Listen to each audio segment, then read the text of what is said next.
Hello दोस्तों, कैसे हैं? आशा करता है सब ठीक हो। आज की कहानी क्योंकि मेरी बहू नहीं मेरी बेटी है। सुनिए एक सास बहू की इमोशनल भरी कहानी। तो कहानी ये दोस्तों अंत तक सुने। रिश्ते बहुत मीठे होते हैं दोस्तों, बस उसकी बातें कड़वी होती हैं। बहू कहाँ मर गई हो? अंदर से आवाज़ आया। जिंदा हूँ माँ जी। तो फिर मेरी चाय क्यों अभी तक नहीं आई? कब से पूजा करके बैठी हूँ। ला रही हूँ माँ जी। बहू चाय के साथ भजिया भी ले आई। सास ने कहा, तेल का खिलाकर क्या मारोगी? बहू ने कहा, ठीक है माँ जी, ले जाती हूँ। सास ने कहा, रहने दे, अब बना दिया है तो खा लेती हूँ। सास ने भजिया उठाई और कहा, कितनी गंदी भजिया बनाई है तुमने। बहू, माँ जी मुझे कपड़े धोना है, मैं जाती हूँ। बहू दरवाजे के पास छिपकर खड़ी हो गई। सास भजिया पर टूट पड़ी और पूरी भजिया खत्म कर दी।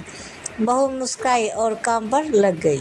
दोपहर के खाने का वक्त हुआ। सास ने फिर आवाज़ लगाई, कुछ खाने को मिलेगा? बहू ने आवाज़ नहीं दी। सास फिर चिल्लाई, भूखे मारोगी क्या? बहू आई सामने, खिचड़ी रख दी। सास गुस्से से, ये क्या है? मुझे इसे नहीं खाना, इसे ले जाओ।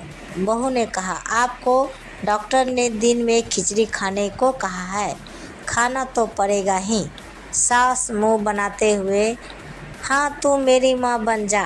बहू फिर मुस्कुराई और चली गई। आज इनके घर पूजा थी। बहू सुबह 4 बजे से उठ गई। पहले स्नान किया, फिर फूल लाई, माला बनाई, रसोई साफ की, पकवान और भोज बनाया। सुबह के 10 बज गए। अब सास भी उठ चुकी थी। बहू अब पंडित जी के साथ भगवान के वस्त्र तैयार कर रही थी। आज ऑफिस की छुट्टी भी थी। उनके पति भी घर पर थे। पूजा शुरू हुई। सास चिल्लाती, बहू ये नहीं है, वो नहीं है। बहू दौड़ी दौड़ी आती और सब करती। अब दोपहर की 3 बज गए थे। आरती की तैयारी चल रही थी। पंडित जी ने सबको आरती के लिए बुलाया और सबके हाथों में थाली दी। जैसे ही बहू ने थाली पकड़ी, थाली हाथों से गिर पड़ी। शायद भोज बनाते हुए बहू के हाथों में तेल लगा था, जिसे वो पोंछना भूल गई थी। सारे लोग तरह तरह की बातें करने लगे। कैसी बहू है, कुछ नहीं आता, एक काम भी ठीक से नहीं कर सकती, ना जाने कैसी बहू उठा लाए। एक आरती की थाली भी संभाल नहीं सकी। उसके पति भी गुस्सा हो गए, पर सास चुप रही, कुछ नहीं कहा, बस यही बोल के छोड़ दिया, सीख रही है, सब सीख जाएगी धीरे धीरे। अब सबको खाना परोस जाने लगे। बहू दौड़ दौड़ के खाना देती, फिर पानी लाती। करीब 70-80 लोग हो गए थे। इधर 2 नौकर और बहू अकेली, फिर भी वहाँ सारा काम बहुत ही अच्छे तरीके से करती। अब उसकी सास और कुछ आस पड़ोस के लोग खाने पर बैठे। बहू ने खाना परोसना शुरू किया। सबको खाना दे दिया गया। जैसे ही पहला निवाला सास ने खाया, तुमने नमक ठीक नहीं डाला क्या? एक काम ठीक से नहीं करती, पता नहीं मेरे बाद कैसे इसे घर संभालेगी। आस पड़ोस वालों को तो जानते ही हो ना साहब, वो बस बहाना ढूंढते हैं नुक्स निकालने का। फिर वो सब शुरू हो गए, ऐसा खाना है, ऐसी बहू है, ये वो वगैरह वगैरह। दिन का खाना हो चुका था। अब बहू बर्तन साफ करने नौकरों के साथ लग गई। रात में जागराता का कार्यक्रम रखा गया था। बहू ने भी 1-2 गीत गाने के लिए स्टेज पर चढ़ी।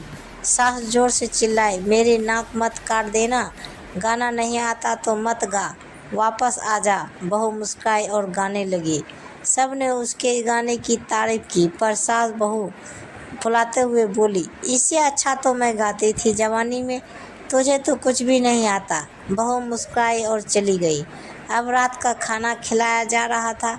उसके पति के ऑफिस के दोस्त साइड में ही ड्रिंक करने लगे। उसका पति चिल्लाया, थोड़ा बर्फ़ लाओ। तो सास चिल्लाते, यहाँ दाल नहीं है। फिर चिल्लाता, कोल्ड ड्रिंक नहीं है, पापड़ ले जाओ।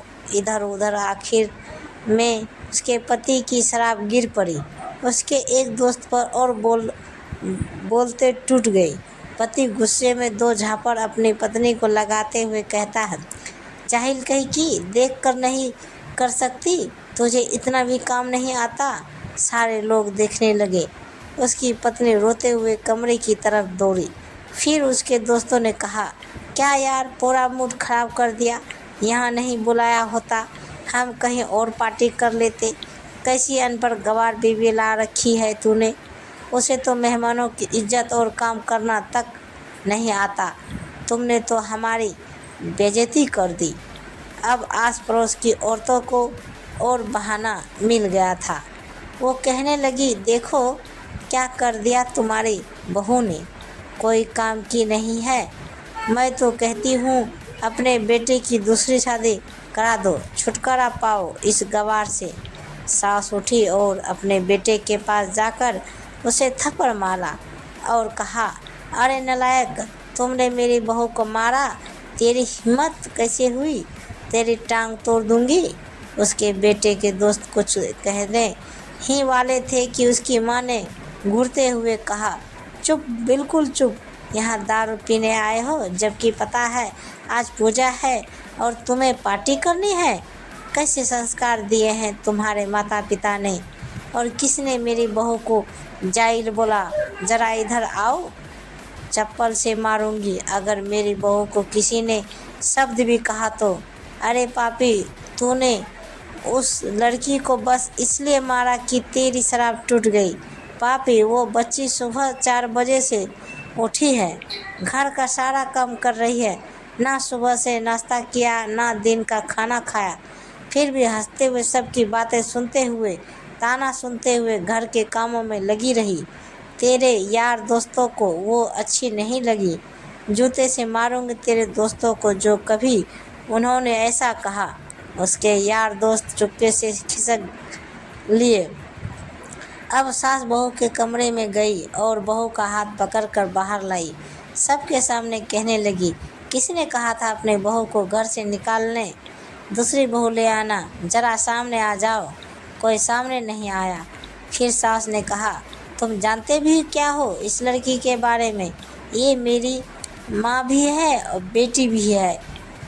माँ इसलिए मुझे गलत काम करने पर डांटती है और बेटी इसलिए कभी कभी मेरी दिल की भावनाएं समझ जाती है।